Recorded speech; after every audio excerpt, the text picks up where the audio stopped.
En Radio Intereconomía, Pulso Geopolítico. Análisis sobre los nuevos desafíos mundiales. Presenta Rafa Jiménez.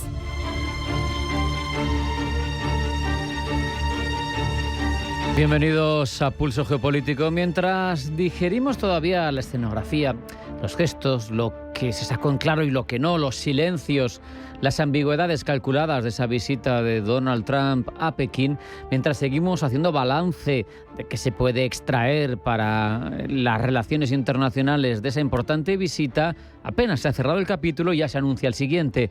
Vladimir Putin también viaja a Pekín. La reconfiguración del orden mundial no para. No solo es que Rusia y China mantengan una asociación estratégica consolidada desde el inicio de la guerra de Ucrania, que lo vienen haciendo, es sobre todo el momento en el que se escenifica el nuevo encuentro.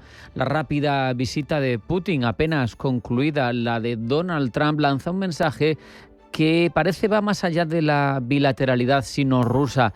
Y es que China es evidentemente, hoy por hoy, el eje sobre el que pivota el nuevo mundo. Durante la cumbre con Trump, la narrativa pública, en principio, giró en torno a economía, aranceles, compras de aviones, compras en materiales agrícolas, en soja, en petróleo, sobre el control de los chips, la tecnología. Pero debajo de esa capa comercial había una conversación mucho más estructural, y es la forma en la que las dos grandes potencias ahora mismo del mundo pueden gestionar la competencia estratégica sin que eso termine en una ruptura que nos lleve a escenarios mucho peores. Washington, es obvio, necesita a Pekín, por ejemplo, para modular la posición de Irán o para evitar que cada crisis regional en la zona escale hacia un enfrentamiento directo entre potencias controvertidas, como es el caso de Irán, o nucleares. Sabemos que está cerca Pakistán, que tenemos a Israel también como potencia nuclear oficiosa. Pekín, por su parte, necesita evitar un cerco tecnológico irreversible. Quiere mantener abiertos canales económicos que sostengan su crecimiento. Es una negociación, la que tuvieron Trump y Xi Jinping, sobre los límites, sobre esa cohabitación lo más civilizada posible, no sobre amistades. Pero sin apenas solución de continuidad llega Putin. La imagen es verdaderamente contundente. El líder ruso visita así cuando la silla de Donald Trump está todavía caliente, cuando el presidente de Estados Unidos intentó redefinir los términos de la convivencia bilateral y parece que se va con poco fruto, al menos público. En términos geopolíticos, la señal es clara. Como digo, China se presenta como el eje a partir del cual giran las grandes tensiones del momento: la competencia con Estados Unidos, la guerra que reconfigura Europa, la presencia de una gran potencia nuclear armamentística temible como es Rusia, pero con un afán de recuperación de imperio que no va en consonancia con su tamaño, ni por población ni por economía. Pero el caso es que para Moscú la visita es mucho más que relevante, es la reafirmación de una relación que es estructural después del enfrentamiento que tiene con el resto de Occidente tras su operación especial en Ucrania, todas las sanciones, toda la pérdida de mercados energéticos. China es hoy el principal comprador de combustibles fósiles rusos y el salvavidas económicos de una Rusia que está sometida a presión. Pero no es solo esta cuestión de la economía, también es una suerte de legitimidad estratégica. Que Putin sea recibido en Pekín inmediatamente después que el hegemón refuerza la idea de que Rusia no está aislada en el sistema internacional, sino simplemente lo que vende Vladimir Putin, aquí parece confirmarse, está insertada en una arquitectura alternativa que ya no es la tradicional. Para Pekín el movimiento es elegante, es sofisticado. Xi Jinping no rompe con Washington, pero tampoco se distancia de Moscú. No está al 100% con ninguno de los dos. Como digo, navega entre dos aguas y es el eje alrededor del cual se articula el orden mundial que se está reconfigurando. Es una diplomacia de simultaneidad en la que habla con el hegemón y acto seguido consolida su alianza con la autocracia revisionista. No estamos ante un nuevo bloque cerrado como en la Guerra Fría, donde había dos grandes potencias que se enfrentaban y lo demás era apenas detalles, satélites. Ahora es una red de interdependencias donde cada actor lo que busca es maximizar su margen de actuación sin quedar atrapado en una lógica binaria. La visita de Putin inmediatamente después de la de Trump. Lo que nos muestra respecto de China es que no acepta la premisa de que mejorar la relación con Estados Unidos pueda implicar enfriar relaciones con los que en principio tienen peor relación con Occidente. Si Washington buscaba eso, evidentemente ha fallado. Pekín no está dispuesto a sacrificar una asociación que le proporciona profundidad estratégica respecto de Occidente y que además es fundamental ante su voracidad consumiendo combustibles fósiles. No obstante, no podemos olvidar que hay una asimetría económica entre ambos socios evidente. Pekín absorbe energía rusa con descuento, se beneficia de un socio necesitado y mantiene abiertos en paralelo los canales con todo Occidente, no solo con Estados Unidos, también con Europa. Y en ese equilibrio es donde reside la habilidad diplomática china, porque convierte una presión sistémica global en una centralidad diplomática de la que es absoluto protagonista. Desde la perspectiva del orden mundial, esta sucesión de cumbres lo que refleja es un desplazamiento del centro de gravedad. Lo sabíamos, hacia el eje Asia-Pacífico, pero ahora hacia el imperio del centro, como ellos se autonombran, como ellos se titulan. El imperio del centro del mundo, no es otro que China, ese legado histórico de una sociedad que ininterrumpidamente ha tenido un poder centralizado desde el 2200 a.C.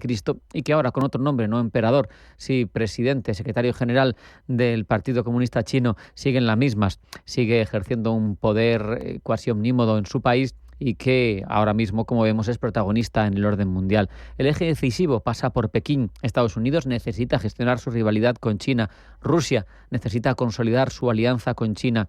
Que Trump viaje a Pekín para negociar límites y que acto seguido Putin haga lo propio para reforzar lazos proyecta la imagen de una China indispensable. ¿Cómo interpretarlo respecto del orden mundial? Pues es evidente, el mundo no camina hacia una ruptura entre las grandes potencias, camina hacia una competencia gestionada donde los actores mayores lo que buscan es amortiguar sus riesgos sin renunciar a sus ambiciones y lo que se hace es una serie de componendas asimétricas, circunstanciales, coyunturales, en la que cada uno quiere sacar el mayor producto posible sin renunciar a tener relaciones con el que en principio podía ser enemigo de su amigo. Por lo tanto, ya no hay lealtades, ya no hay bloques, lo que hay es coyuntura y lo que hay es negociación concreta día a día y minuto a minuto. Ese es el orden mundial en el que nos estamos introduciendo, el que se está reconfigurando una polaridad variada, asimétrica y que cambia según las circunstancias. Hacemos un alto en el camino.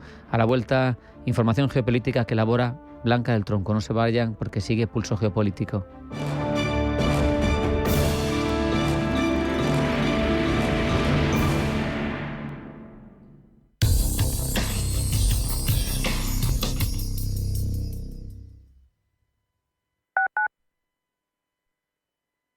Atención inversor, únete al Club de Inversión de Grupos Eneas. Estamos especializados en la compra, reforma y venta de inmuebles y otros activos, ofreciendo rentabilidades muy atractivas. Coinvierte con nosotros. 91 639 0347. Grupos Eneas, tu aliado en la inversión. Un acontecimiento histórico en la Plaza de Toros de las Ventas. Borja Jiménez lidiará 6 toros en solitario el 7 de junio en la Plaza de Toros de las Ventas. Será la corrida in memoriam de Sánchez Mejías. Compra ya tus entradas en las-ventas.com. Si eres profesional del sector inmobiliario, no te pierdas SIMA, el evento donde hacer networking, descubrir tendencias y generar oportunidades de negocio. Todos los actores del sector residencial del 20 al 23 de mayo en IFEMA Madrid. SIMA, where real estate business happens. Consigue tu acreditación gratuita en simaexpo.com. Las tarjetas de crédito ofrecen varias formas de pago y no todas comportan el abono de intereses. 2 son las fórmulas más habituales, el pago único y el pago aplazado, aunque hay tarjetas que permiten el pago inmediato, es decir, el importe de la operación se carga directamente en la cuenta corriente asociada a la tarjeta. En el caso del pago único, el dinero utilizado durante el mes se abona íntegramente o bien al final del mes o al inicio del mes siguiente. En esta modalidad, la mayoría de las entidades financieras no cobra intereses. En el caso del pago aplazado, aplazado se puede pagar mensualmente un porcentaje sobre el dinero que se haya utilizado o pagar una cantidad fija. Esta modalidad de pago comporta el abono de intereses. El interés de una tarjeta de crédito viene expresado en términos mensuales y no anuales. Para valorar correctamente el coste real del crédito hay que tener en cuenta no solo el interés nominal, sino también la TAE, la tasa anual equivalente, que incluye no solo el interés, sino también los demás gastos, como las comisiones.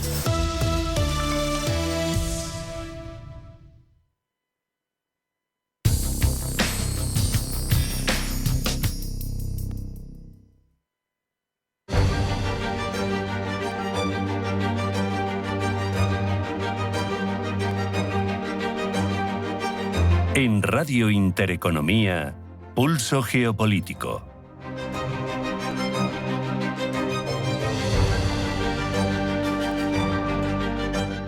Vamos ya con la información geopolítica que elabora Blanca del Tronco. Blanca, bienvenida, buenas tardes. Buenas tardes. Comenzamos con el aumento de especulaciones en torno al fin del alto el fuego en Oriente Medio. Lo hacen después de que tras una conversación telefónica entre Donald Trump y Benjamín Netanyahu, el presidente estadounidense haya asegurado que a Irán se le acaba el tiempo para negociar. Netanyahu, por su parte, ha asegurado que Israel está preparado para cualquier escenario. Mientras, y sobre el terreno, la ofensiva israelí sobre el Líbano vuelve a recrudecerse con el número de muertos desde el inicio de la operación en marzo, rondando los 3.000. Los ataques entre Rusia y Ucrania se intensifican. La guerra de Ucrania entra en un nuevo escenario después de que, una vez acabadas las breves treguas, Rusia y Ucrania hayan intercambiado este fin de semana algunos de los ataques con drones y misiles más intensos contra sus capitales, Moscú y Kiev. El Ondius se encuentra ya en el puerto de Rotterdam. El barco infectado por un brote de antivirus ha llegado al puerto de Rotterdam, el mayor de Europa, donde se someterá a una operación coordinada de limpieza y desinfección integral. La Organización Mundial de la Salud, por cierto, inaugura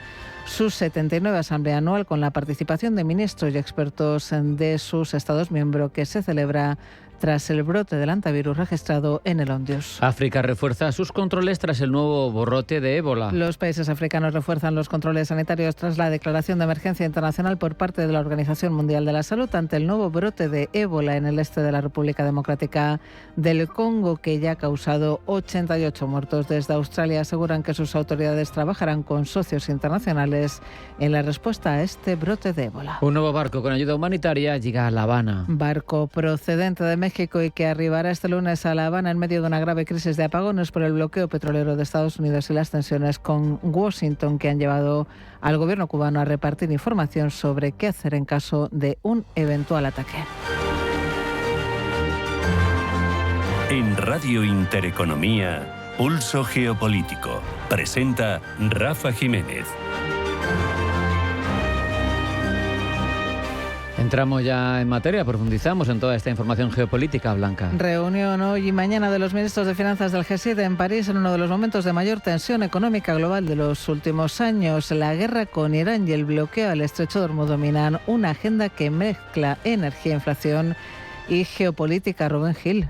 París acoge hoy y mañana una de las reuniones de ministros de finanzas del G7 más cargadas de tensión de los últimos años. La guerra entre Estados Unidos e Israel contra Irán, iniciada el pasado 28 de febrero, ha sacudido los mercados energéticos mundiales, ha bloqueado el estrecho de Hormuz, por el que transita el 20% del petróleo y el gas natural licuado del planeta, y ha reavivado el fantasma de la estanflación, es decir, inflación alta con crecimiento débil, el peor escenario posible para los responsables de las grandes economías. En este contexto, el secretario del Tesoro de Estados Unidos, Scott Bessent, ha marcado el tono a su llegada. Ha pedido a sus socios del G7 un régimen de sanciones coordinado para cortar la financiación de lo que ha definido como la máquina de guerra de Irán. Tanto en relación con el G7 como con nuestros aliados y el resto del mundo, para seguir el régimen de sanciones de modo que podamos intensificar la lucha contra la financiación ilícita que está alimentando la maquinaria de guerra iraní y devolver ese dinero al pueblo iraní. La posición de Washington es clara: presión económica colectiva sobre Teherán. Bessent también ha aprovechado para defender la reciente cumbre entre Trump y Xi Jinping en Pekín, calificándola de muy exitosa en un intento de proyectar estabilidad en el frente comercial con China mientras se gestiona el conflicto en Oriente Medio.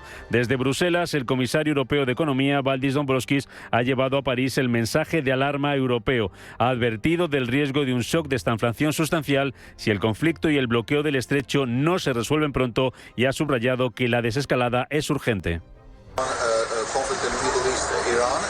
Por eso Dombrovskis ha pedido ponerle fin rápidamente al conflicto y permitir el paso seguro de los barcos por el estrecho de Hormuz sin peaje. La situación en los mercados le da la razón a quienes piden urgencia. El rendimiento del bono del Tesoro estadounidense a 30 años ha alcanzado el 5,12%, su nivel más alto desde mayo del año pasado. Los yields británicos cotizan en máximos desde finales de los años 90 y Japón, gran importador energético, afronta una presión similar sobre su deuda. Son señales de que los mercados ya están descontando un escenario de inflación prolongada, situación del mercado de bonos a la que ha hecho referencia la presidenta del Banco Central Europeo.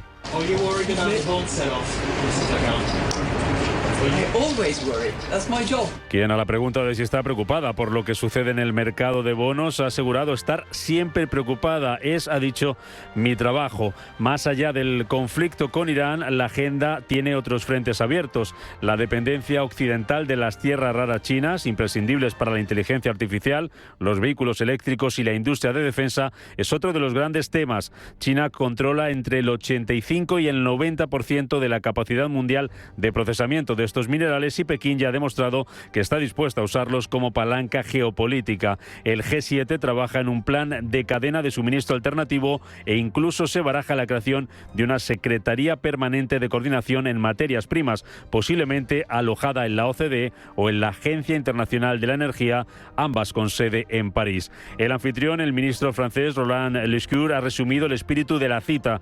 La manera en que la economía global se ha desarrollado en la última década, ha dicho claramente, ya no es sostenible. Esta reunión ministerial es el principal ensayo antes de la cumbre de jefes de Estado del G7 prevista en Evian del 15 al 17 de junio. Lo que se acuerde o no en París marcará el tono de esa cita de líderes.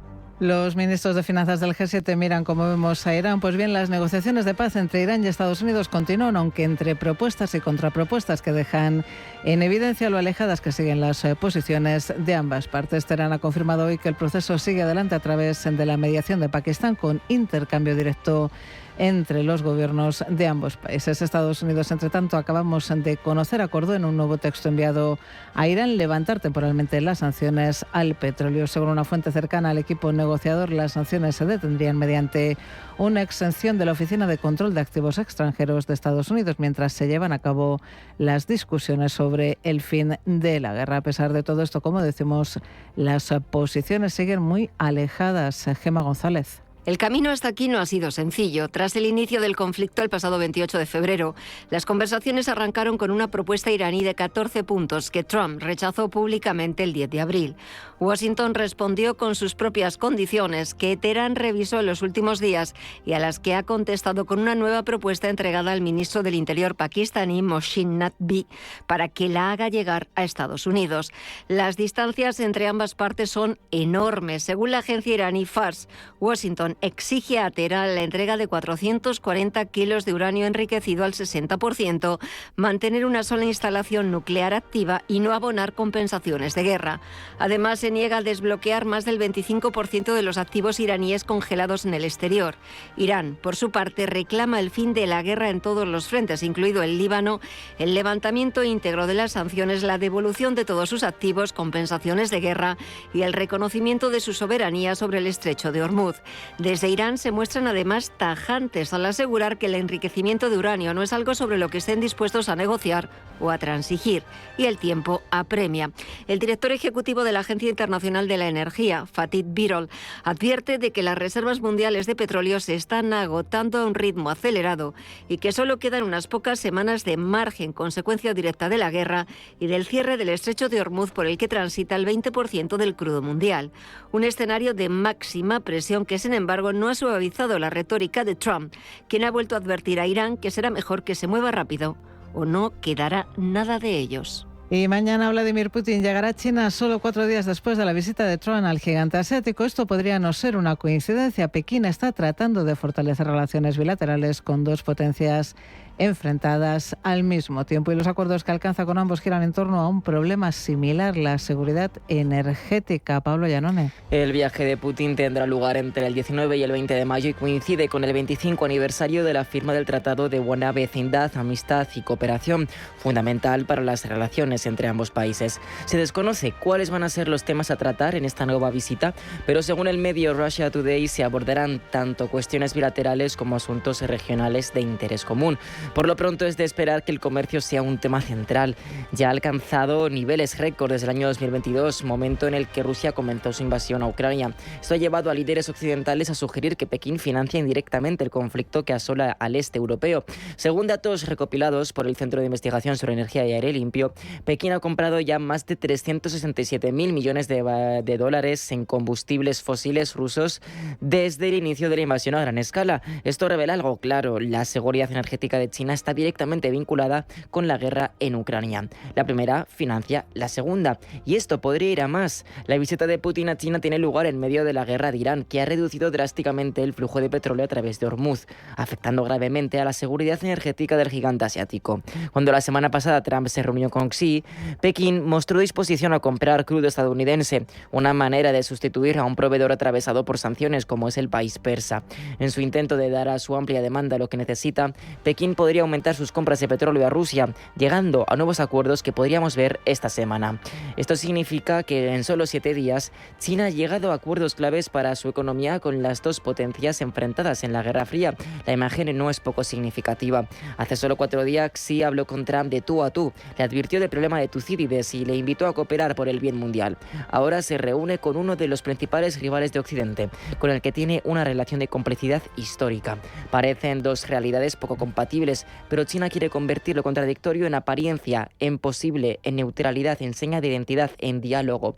Con ello demuestra que ya no es un país emergente encasillado entre dos bloques, atrapado inevitablemente en un lado de la historia. No, pretende demostrar que es un actor diplomático y universal que no tiene por qué posicionarse. El mundo ya no es ni bipolar ni unipolar, es multipolar, y China quiere escribir su propia historia. De momento está claro que la confianza que tiene Xi Jinping con Putin no la tiene con Donald Trump, y por eso es de esperar que cuando el presidente ruso abandone el país no tire todos los regalos a un contenedor para prevenir cualquier tipo de espionaje, como hizo la delegación estadounidense al pie de la escalerilla del Air Force One. Obsequios, pines, acreditaciones y dispositivos entregados por sus anfitriones fueron abandonados en el aeropuerto bajo la estricta orden de que nada de China subiese al avión. También se prohibió a los miembros de la comitiva y a los periodistas utilizar dispositivos propios. Estas precauciones no nacen de la nada. Han sido bastantes los episodios en los que Washington ha sufrido espionaje por parte de países hostiles, ¿no, Pablo? Así es, algunos de los episodios más llamativos reflejan a su vez cómo han evolucionado las técnicas de espionaje.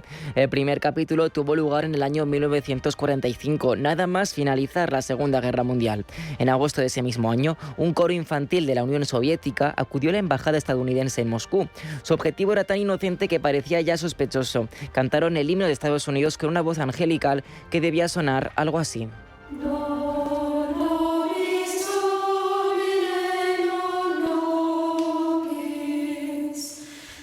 De esta manera lograron blandir el corazón del embajador Averell Harriman, quien recogió con entusiasmo el regalo que le hicieron, un majestuoso gran sello de los Estados Unidos tallado a mano en maderas nobles. Harriman estaba tan conmovido que colgó el escudo de madera en la pared de su despacho privado. El escudo era tan inofensivo por fuera como por dentro. No tenía cables, ni baterías, ni componentes electrónicos activos, solo un micrófono pasivo invisible para los detectores de la época. Para activarlo, agentes soviéticos estacionados en una furgoneta al otro lado de la calle apuntaban un rayo de ondas de radio al despacho. El engaño solo se descubrió en 1952, cuando un operador de radio británico interceptó por accidente una conversación del embajador en una frecuencia militar abierta. Después de esto ya no volvió a aceptarse ningún regalo diplomático, ni aunque procediese de un coro de niños inocentes.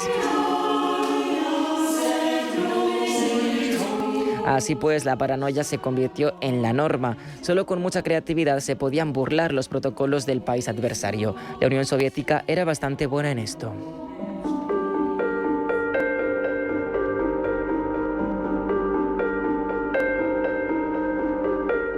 La Embajada de Estados Unidos en Moscú importaba directamente desde Norteamérica cargamentos de máquinas de escribir eléctricas para asegurar que ningún técnico local pudiese tocar sus equipos de oficina. Sin embargo, el KGB logró interceptar las cargas antes de que cruzasen las puertas de la embajada e instalaron un implante digital camuflado dentro de cada máquina.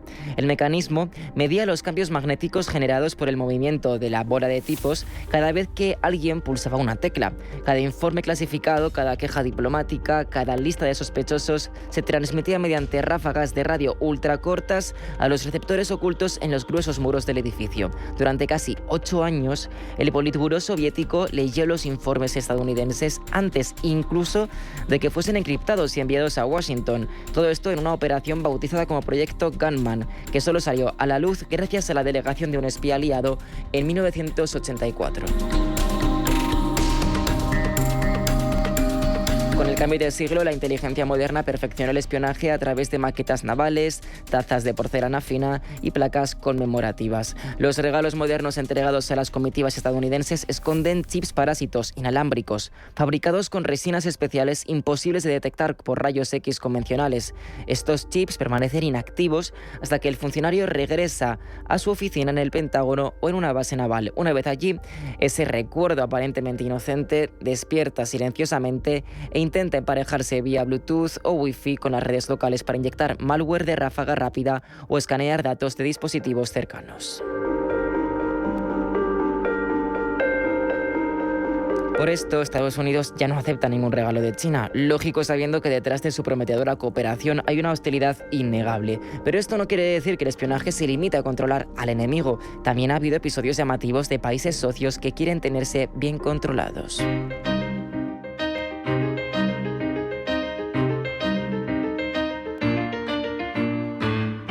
Durante casi medio siglo, delegaciones diplomáticas y ejércitos de más de 120 países guardaron sus secretos más valiosos bajo una marca de confianza ciega, Crypto AG. Esta discreta firma suiza vendía las máquinas de encriptación más robustas del mercado mundial. Gobiernos de toda Europa, América Latina y Oriente Medio pagaban millones de dólares con el alivio de saber que sus comunicaciones diplomáticas eran indescifrables. Lo que ningún canciller sospechaba era que Crypto AG tenía dueños secretos, la CIA estadounidense y el servicio de inteligencia alemán. Los técnicos americanos habían modificado en secreto los algoritmos matemáticos de las máquinas que exportaban. El engaño era perfecto. La máquina generaba un código que parecía inexpugnable para cualquiera, pero incluía una llave maestra oculta. Los mensajes cifrados que salían de las embajadas de socios europeos como España, Grecia o Italia, o de aliados clave en crisis como Argentina durante la Guerra de las Malvinas, llegaban a su destino, pero también eran leídos en tiempo real en los ordenadores de la CIA. Los propios aliados financiaban de su bolsillo el sistema que los dejaba al descubierto. Fue el mayor regalo envenenado de la historia moderna. Se destapó en el 2020, después de 50 años. Dinamitó la confianza de los aliados, obligó a una reconfiguración drástica de la seguridad geopolítica y acabó por convertir en norma que la diplomacia no solo consistiese en estrechar la mano a todo el gabinete, escuchar atentamente los himnos y poner buena cara ante cualquier cortesía. También hay que aceptar los regalos a regañadientes para después tirarlos todos antes de despegar, sean de un socio o de un enemigo. En el caso de China y Rusia, no obstante, es distinto. Se desconoce si se tiran los regalos, puesto que la finalidad de la relación de ambas potencias es guardar las apariencias y proyectar unidad y confianza mutua.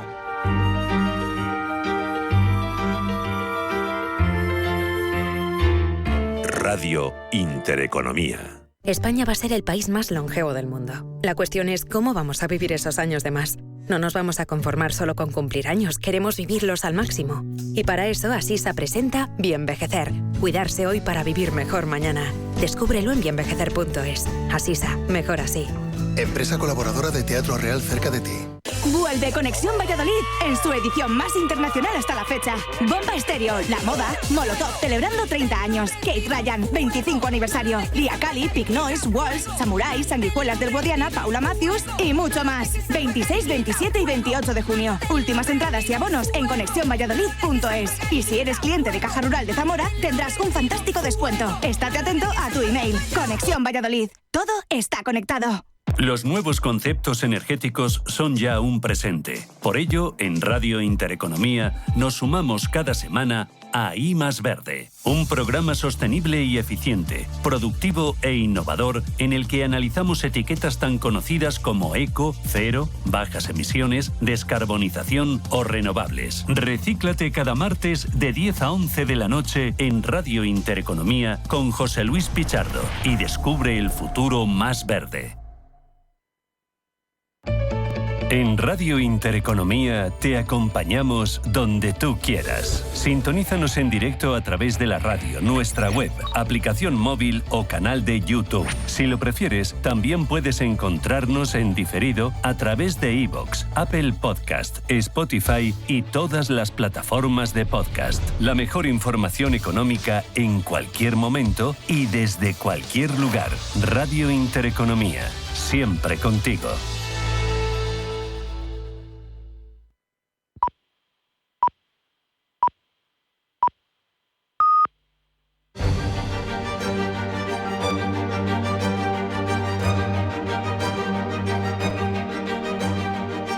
En Radio Intereconomía, Pulso Geopolítico. Presenta Rafa Jiménez.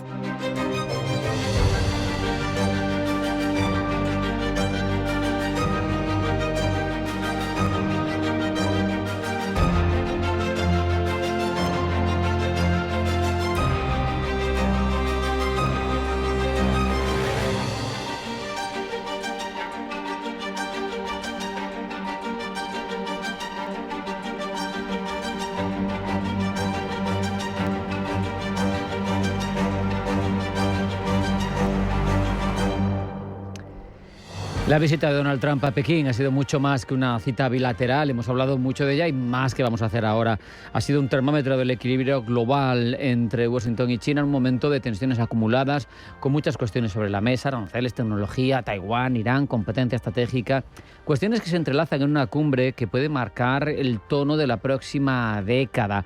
¿Qué se ha ganado realmente? ¿Quién sale con ventaja? Cuestiones, esta y otras, que vamos a analizar ya con Rafael Martín Rodríguez, profesor de Relaciones Internacionales a CEU San Pablo, especialista en China además. Rafa, tocayo, bienvenido, buenas tardes. Muchas gracias, bien. Visita de Trump a Xi Jinping ha costado muchísimo. Si te pregunto así para contextualizar, ¿qué se ha sacado de la cumbre? Más allá del relato, más allá de una conclusión que te parezca real. No lo que va a vender Trump ni lo que va a vender Xi a sus correligionarios, a sus compatriotas.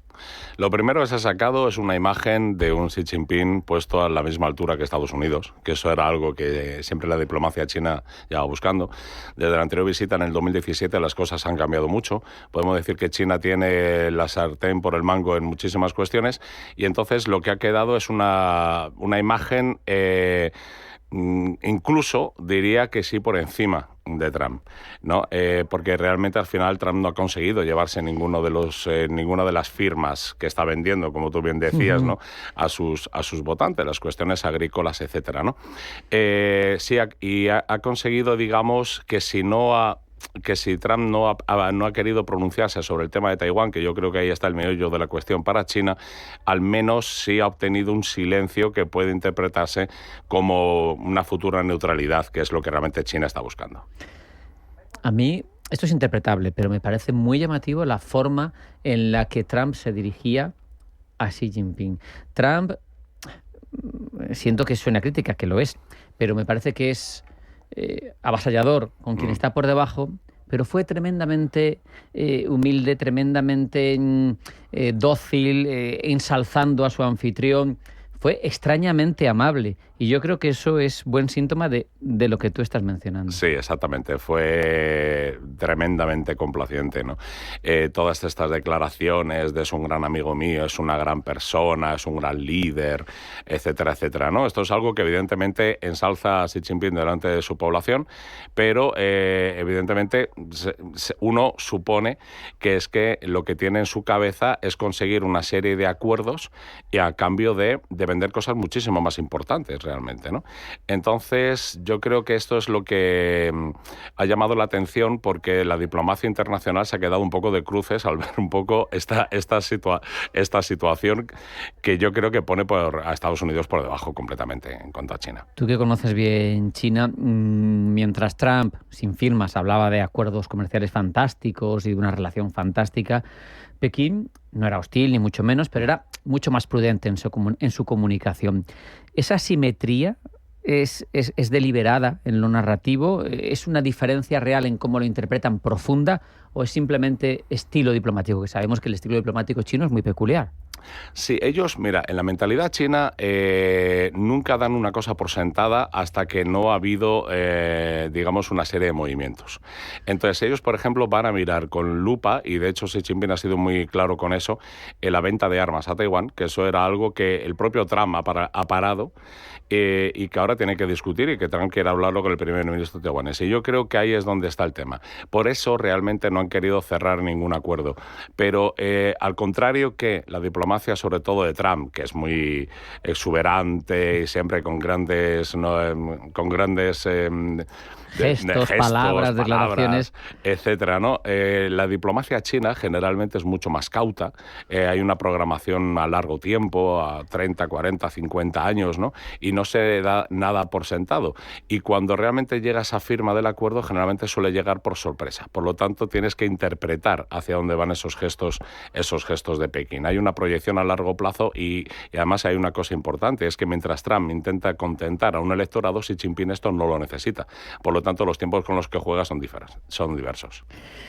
El núcleo de la negociación estratégica verdaderamente da la sensación, más allá de la compra de aviones Boeing o de productos energéticos, pues era Taiwán, por un lado, porque es algo existencial para Pekín, el hecho de reunificarse en un territorio que legalmente de iure es suyo, reconocido por todos, pero de facto es un hecho, no lo es. Claro. Por parte de Estados Unidos parece que lo más importante o lo más urgente era Hormuz, presión de China sobre Irán, etcétera. Pero estaban las tierras raras también, que son fundamentales para su industria. No sé qué podemos entender más relevante, si lo urgente, lo inmediato, lo importante, no lo sé. Claro, yo creo que ahí, depende para quién. Porque, por ejemplo, para el caso de Trump es urgente salir del atolladero de Irán, pero ahí China no le va a ayudar, evidentemente. ¿Porque no tiene capacidad? ¿O porque no le conviene? ¿Porque no quiere? Porque en realidad a China también le interesa que el petróleo iraní fluya por Hormuz. Sí, pero aquí hay un detalle que enlaza precisamente con esto que decíamos de los tiempos largos chinos. Y es que si tú ves primero a tu enemigo haciendo mal las cosas, ¿para qué pararlo? Y luego, en segundo lugar, la cuestión energética está afectando a China, pero le está afectando muchísimo más a grandes competidores regionales suyos como son Japón y la India. Por lo tanto, es como con los aranceles, a cambio de crear un daño mayor en el enemigo, sufrir un daño que ellos consideran que lo van a poder aguantar durante más tiempo. Con lo cual eso no es una prioridad para China. No significa que estén contentos con la situación, pero tampoco que tampoco que la vean tan desfavorable para sus intereses, ¿no? Entonces, y lo que decías de lo de las tierras raras, aquí hay un tema importante, y es que lo que se habló en Busan en su momento, cuando se vuelve a hablar entre Trump y Xi Jinping en Corea del Sur sobre el tema de los aranceles y el tema de que se volvieran a vender las tierras raras, se acepta por parte de China volver a vender las tierras raras, pero no aquellas con usos militares. Con lo cual realmente la propia producción militar estadounidense depende ahora mismo de China, ¿no? Entonces, claro, por eso hemos visto un Trump, lo que decíamos antes, pues tan sonriente con su anfitrión, porque realmente el que tiene la sartén por el mango, como decíamos antes, es China. No sé cómo debemos interpretar que con lo que ha costado, con lo que cuesta reunir a Trump con Xi Jinping, se ha hablado mucho, sabemos que era una cita fundamental de la geopolítica global, y acto seguido, en poquitos días, 48 horas, 72 horas, Putin visita Pekín. Sí. ¿Esto cómo lo leemos? Claro, es que era lógico, era esperable, porque yo creo que aquí el eje central es Xi Jinping-Putin. Totalmente, ¿no? Trump está en perpendicular a esta relación, entonces no en paralelo. Y entonces yo creo que ahí lo que quiere Putin es asegurarse, digamos, que que la línea que está siguiendo Xi Jinping de apoyo a él va a continuar, eso es evidente, y para eso tiene muchas bazas. Por ejemplo, el Ártico, que tanto le interesa a China y que solamente pueden acceder a él a través de la ayuda rusa, esta va a continuar. El tema del petróleo, el tema del gas, ¿no? Recordemos que si bien Xi Jinping no está ayudando a Putin en cuanto a armamento sofisticado, etcétera, como se llegó a temer desde Europa, es una manera también de mantener a la vaca dando mordiscos, pero no engordarla, ¿no? Entonces, y eso a Putin ahora mismo lo necesita completamente, necesita esta relación de Xi Jinping. Y Xi Jinping se lo hace pagar, pues, no solamente con esta compra, con deuda que también está acumulando Rusia con respecto a China, sino además con cosas como pueden ser los puertos del Ártico, etcétera, que son fundamentales para el futuro de China. Por lo tanto, yo creo que esta visita era evidente, pero donde se va a ver realmente la amistad de dos líderes, desde luego no es con Trump y Xi Jinping, es con Xi Jinping y Putin. Claro, no podemos tampoco pasar por alto que la relación, tú has explicado muy bien, que sacan cada uno, pero la relación es asimétrica. Sí. No tiene nada que ver con la de Stalin y Mao. No, cero.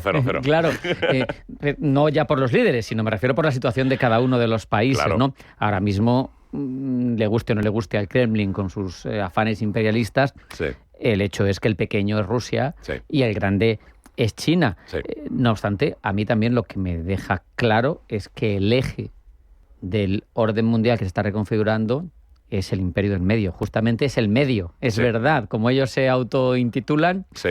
Es el eje, viene el hegemón, viene sí. El que sigue siendo una potencia nuclear de primer orden y energética también, y todos acuden a Pekín. Y todos acuden a China. Ya empezamos a acudir, me acuerdo, en el 2011, en la época de la crisis financiera occidental, que ya empezamos a acudir ahí en busca de dinero, porque era en aquella época, si te acuerdas, pues eran los únicos que tenían dinero realmente, a finales de la época de Hu Jintao. Y actualmente, fíjate que es una sociedad también con sus problemas. Claro. Y tiene sus crisis actual, crisis inmobiliaria, etcétera, ¿no? Pero han sabido jugar bien sus cartas, sobre todo buscando desde hace ya 30, 40 años inversiones en lugares estratégicos de África, de Asia, etcétera, ¿no? Entonces, evidentemente, se acude a ellos. Europa también lo hace. Lo que pasa es que Europa lo hace con unas reticencias derivadas también de nuestra dependencia famosa con Estados Unidos y que ahora mismo nos ha dejado un poco huérfanos, ¿no?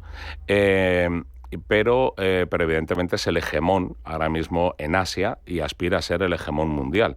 Que yo no creo que vaya a ser un hegemón agresivo de per se, porque lo que buscan realmente es un poco la seguridad de su población. ¿Qué es lo que sucede? El Imperio del Centro, como bien has dicho antes, siempre buscaba esto, la seguridad de los valles centrales en comparación con los bárbaros, ¿no? Que eran los que le rodeaban. Pero siglos después, en vez de bárbaros, lo que hay son estados-naciones que tienen sus recursos. Y ahora, para asegurar el sustento de sus cerca de 1.500 millones de habitantes, necesitan precisamente esos recursos. Por lo tanto, sigue siendo el Imperio del Centro, pero su periferia ya no es su zona, digamos, limítrofe, sino que su periferia ahora es el mundo entero. Y eso es lo que da miedo. Oye, por cierto, hablabas de su población. El envejecimiento es otro de los desafíos para esta China. Analizando proyecciones demográficas para finales de siglo, se habla de una reducción de población verdaderamente relevante para China. Y claro, eso, cuando de la fuerza numérica han hecho una virtud, no sé cómo se va a poder gestionar. Bueno, no tiene por qué ser negativo para el nivel de vida de los ciudadanos, pero desde luego sí que va a ser significativo, como tú bien dices, porque va a haber otros países, la India, que ya les ha superado, sobre todo si siguen manteniendo una pirámide de gente joven abundante, que va a repercutir, digámoslo así, en su poder mundial. Eso es evidente, ¿no? Están intentando pararlo, pero es complicado. Es complicado porque hay una crisis de clase media actualmente, con hipotecas muy altas. Esto lo hemos sufrido en Occidente y por lo tanto lo sabemos. Hay un cambio de paradigma generacional también muy importante, con un cuestionamiento del confucianismo patriarcal, etcétera, y es una sociedad que está realmente en transición. Y lo que salga de esa transición va a ser la China del futuro. Si volvemos a hacer una alusión histórica, permíteme, ¿en qué se parecen, si es que se parecen en algo, el encuentro de Trump y Xi con el giro Nixon-Mao años 70? Porque da la sensación de que el mundo es diferente, obviamente. También es diferente cómo afronta Estados Unidos su relación con China, porque entonces, hasta aquel momento, se había reconocido a Taiwán, se deja de reconocer, etcétera. Sí. Pero al final los temas candentes están ahí. La diferencia es una China que estaba en el subdesarrollo en aquel momento y ahora es una gran potencia. Sí. Fíjate, se parece en el lugar, en el lugar donde se han encontrado, que es donde viven y trabajan los miembros del Politburo Central, etcétera. Se parecen a algunos temas, como tú hubieras indicado, que siguen siendo candentes, sobre todo Taiwán, ¿no?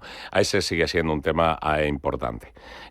No se parece en cuanto a la simetría, porque ahí estábamos hablando de un Estados Unidos que era el hegemón mundial, aparte de la Unión Soviética, y que el movimiento de Kissinger con Zhou Enlai, el primer ministro chino, era precisamente el de romper esta línea Unión Soviética-China y además encontrar una salida digna al problema de Vietnam. O sea, era otro mundo totalmente diferente, ¿no? Entrábamos en la Realpolitik, etcétera, ¿no? Aquí, sin embargo, lo que nos encontramos es con un presidente estadounidense necesitado, digámoslo así, de llevar una serie de acuerdos a Estados Unidos, agricultura, Boeing, etcétera, toda la parafernalia que ha llevado con Elon Musk y tal para abrir el mercado a las grandes compañías estadounidenses, pero con una China que sí que está pensando en términos geopolíticos y estratégicos a largo plazo, ¿no? Y ahí sí que lo que ha cambiado es Estados Unidos, lo que no ha cambiado tanto es China. Porque curiosamente, y estoy reflexionando ahora de camino, Zhou Enlai también tenía en el momento de su encuentro con Kissinger, era una posición geopolítica global, salir del aislamiento, meterse en las Naciones Unidas, etcétera, ¿no? Esta misma proyección a largo tiempo es lo que continúa en China, simplemente que ya es un país que ya es una gran potencia mundial, como soñaba Zhou Enlai, que ya lleva mucho tiempo en el Consejo de Seguridad de la ONU, pero que ahora quiere ya cerrar algunos temas pendientes, como por ejemplo Taiwán o, por ejemplo, el tema de los aranceles a cambio de tierras raras. O sea, ya son cuestiones más estructurales, digamos, de una diplomacia de gran potencia. Ya no se aspira a salir del aislamiento, sino que se aspira a ser un hegemón mundial. Me encanta que hayas citado Kissinger con Zhou Enlai, te lo iba a preguntar ahora, y sí. Yo creo que faltan esos segundos niveles, por lo menos por parte de Estados Unidos, porque tiene una presidencia muy personalista, sí. No hay esa capacidad de unas conexiones de largo plazo que no solo prepararon una reunión, sino que garantizaron la apertura de canales durante muchos años. Exactamente. En cualquier caso, has citado toda esa plétora de grandes ejecutivos tecnológicas que acompañaban sí. a Trump. ¿Qué papel han jugado en la visita? Quiero decir, ¿se hacía diplomacia comercial? ¿Se hacía diplomacia geoeconómica? Porque al final, si te dejo utilizar ciertos chips o no, va a evolucionar tu capacidad tecnológica o no. Claro. Pero ¿realmente hay esa apertura o es todo una ficción por parte de unos y de otros? Porque al final Estados Unidos también limita los chips que exporta a China. Es una ficción. Porque mira, te comento, la imagen de Elon Musk y toda esta gente aquí tiene que ver con el tema de la limitación que hay de los chips para China, pero hay que reconocer, y aquí hay un tema problemático, el 99% de los de más alta calidad los produce Taiwán. ¿Esto qué provocaría? Provocaría que ahora mismo con todas las empresas relacionadas con el IA en la bolsa de Estados Unidos, en cuanto hubiera, digamos, un ataque chino a Taiwán o algún problema, haría bajar las bolsas drásticamente. Esto también yo creo que estaba en la cabeza de Trump a la hora de hacer la visita. Entonces yo creo que lo que se ha propuesto ahí es una especie de apertura más comercial, un enriquecimiento mutuo en este sentido, a través de los chips a cambio de tierras raras, para evitar ese tipo de escenarios. Honestamente creo que no va a suceder tan fácil, porque ya, para empezar, ya personajes como Elon Musk hacen un gran negocio en China. Solamente hay que pasearse por Shanghái para ver todos los Teslas que llevan. Pero una cosa es vender Teslas, otra cosa ya es tema de chips de alta definición que se pueden utilizar para usos militares, etcétera, etcétera, ¿no? Y entonces ahí está el juego, como lo has dicho muy bien, tierras raras a cambio de chips. ¿Hasta qué punto esta dinámica parece difícil de romper realmente? Porque hay una desconfianza, porque lo que se está intentando por parte de las dos grandes potencias es tener la máxima tecnología posible. Ya no tiene nada que ver estos magnates de las grandes compañías que visitaban, sino que esto ya son cuestiones puramente geopolíticas. De Estado, razones de Estado. Una pregunta sobre cómo afronta China y el partido las relaciones económicas. Da la sensación de que ahí sí que son deshonestos, no terminan de abrirse. Quiero decir, China no se abre. No. China dice que se abre, pero no se abre. No permite realmente un desembarco de multinacionales extranjeras en igualdad de condiciones con las empresas nacionales compitiendo en un mercado. ¿Eso va a cambiar alguna vez? Porque si no, siempre va a haber también aquí una asimetría. Piden que la Unión Europea, por ejemplo, se abra, pero ellos no se abren. Exactamente. Ellos una cosa que siempre se defienden diciendo que empresas como Volkswagen han hecho grandes negocios en China. Y esto es verdad, esto es real. Lo que ha pasado es que luego se les ha puesto mayores limitaciones y luego las subvenciones del Estado, recordemos que es un capitalismo de Estado, las empresas reciben muchas subvenciones del Estado, si siguen con la línea marcada por el Ejecutivo, pues se las han llevado las empresas nacionales. Y entonces esto hace que sea muy difícil realmente competir con ellos. ¿Qué es lo que pasa? Pues que ellos ahora mismo están valorando sobre todo sus propias empresas, su propia tecnología, ya no producen barato, sino que ha llegado el momento de producir caro y exportarlo al exterior, ¿no? Entonces yo creo que con este gobierno actual esto no va a cambiar, esto va a proseguir así con este tira y afloja. ¿Por qué?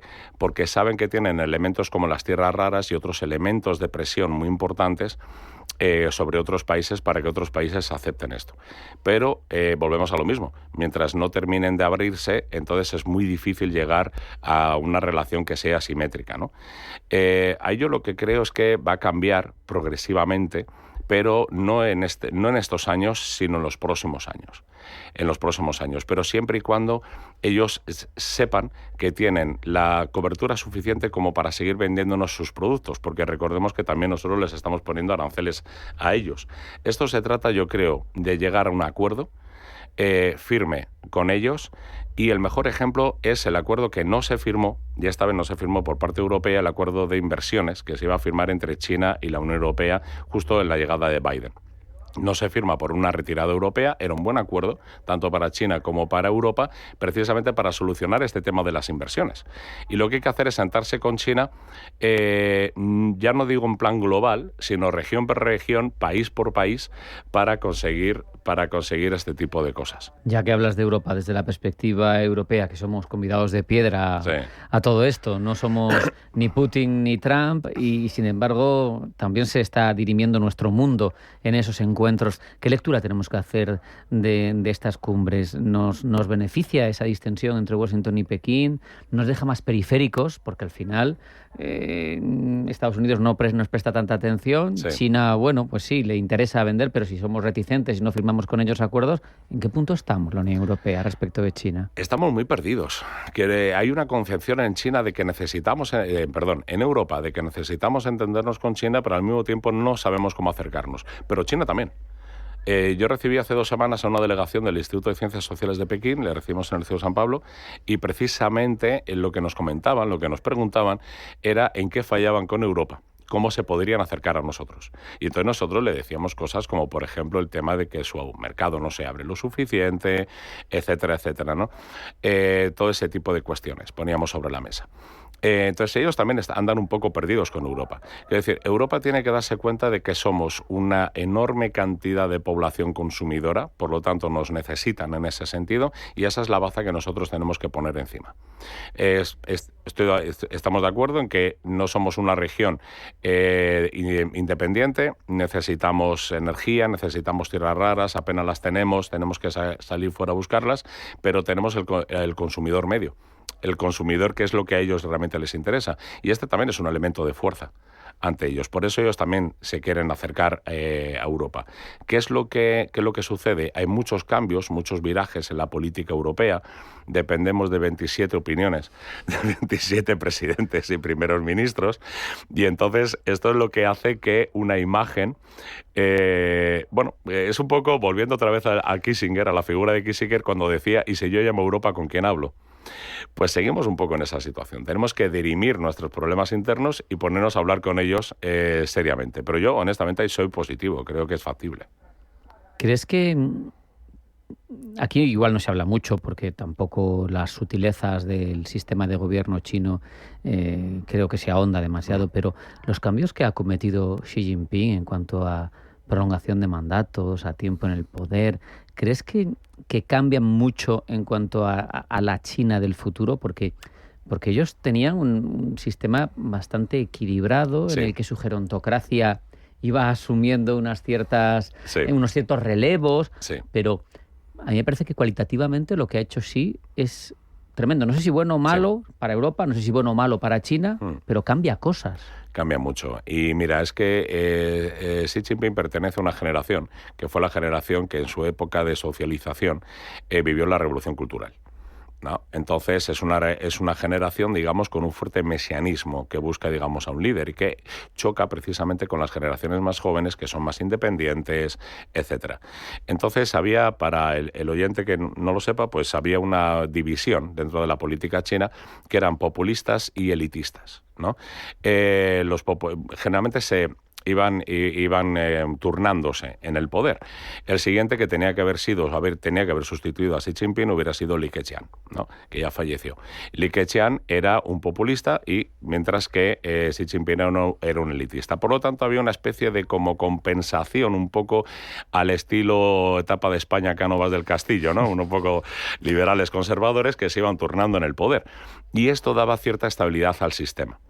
¿Qué es lo que ha sucedido aquí? No va a haber, hay una cierta crítica social a la cuestión de Xi Jinping que se puede ir agudizando dependiendo de cómo vaya la economía, pero ha hecho que yo creo que las siguientes generaciones sean completamente diferentes. ¿Por qué? Porque Xi Jinping está creando un personalismo en su política muy fuerte, pero evidentemente no va a estar allí para siempre, y entonces esto va a llevar a que posiblemente haya una lucha de intereses, de poder, cuando él ya no esté, y una deriva que honestamente ahora mismo puede dejar al mundo un poco perplejo a saber qué es lo que va a pasar con China, ¿no? Por lo tanto, se ha roto un poco esa estabilidad.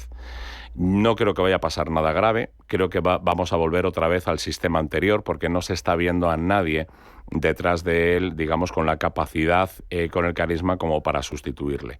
Y yo creo que vamos a volver otra vez a una China que el sistema anterior, que era más factible, digamos, para también los intereses europeos. Y para equilibrar también, ¿no? Y para equilibrar. Equilibraba tendencias. Yo lo que no sé es cómo cuadra esta visión política que puede tener Xi con una juventud que yo creo, corrígeme si estoy equivocado, puede tener más influencias de Occidente de lo que han tenido las generaciones anteriores, más cercanía a los productos, más información, más...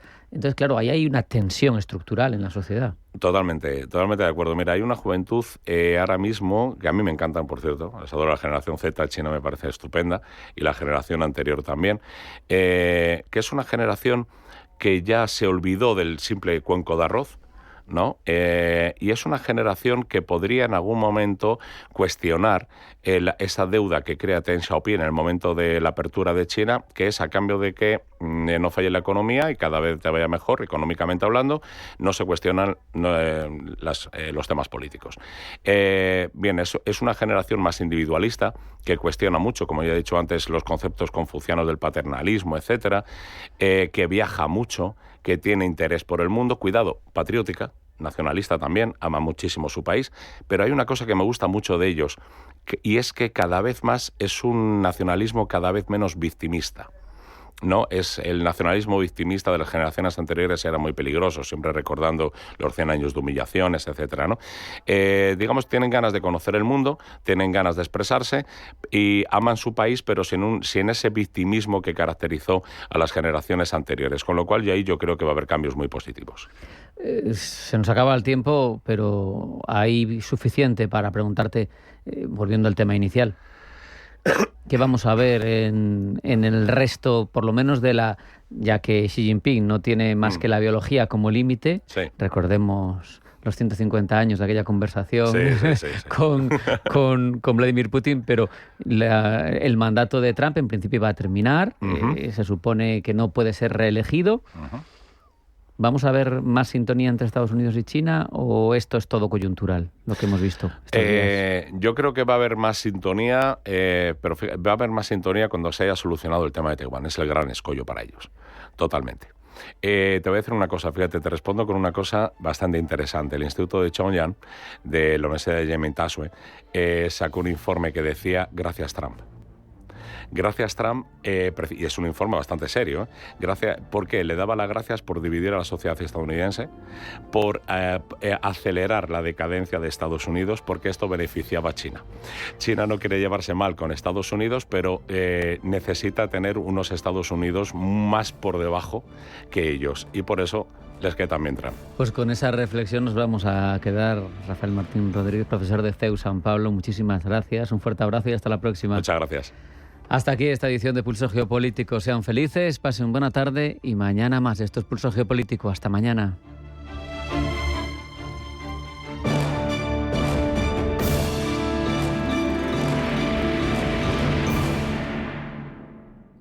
En Caja Rural no te obligaremos a guardar cola en el exterior para hacer gestiones.